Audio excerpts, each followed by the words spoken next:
দর্শক, আমরা এই মুহূর্তে উপস্থিত আছি এলাহাবাদ বাজারে।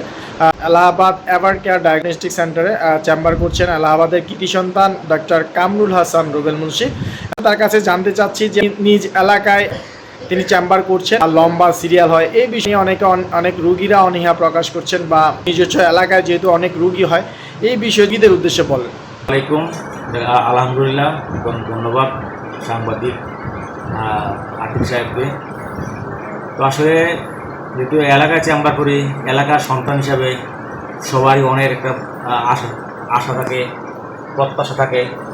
চেষ্টা করি যে সবাইকে যেন ভালোভাবে চিকিৎসা দিতে পারি, সবাই যেন সুন্দরভাবে চিকিৎসা পায়। কিন্তু এলাকায় চেম্বার থাকার কারণে এখানে একটু ভিড় বেশি থাকে। এলাকা অনেকেই আসে, অনেকে বন্ধু আত্মীয় স্বজন অনেকে থাকে।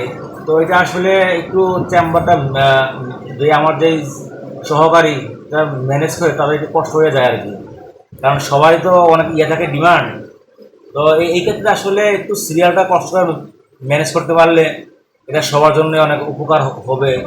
কারণ আমাদের এখানে আমার যেটা হচ্ছে যে আশা, যে আমাদের আকাঙ্ক্ষা কোয়ালিটি চিকিৎসা দেওয়া, যে চিকিৎসা দিয়ে কোয়ালিটি চিকিৎসা দিয়ে যেন মানুষের কষ্টটা কমাতে পারি, যেন মানুষ যেন ভালো সঠিক চিকিৎসা পায়, এইটাকে ম্যানেজ করা।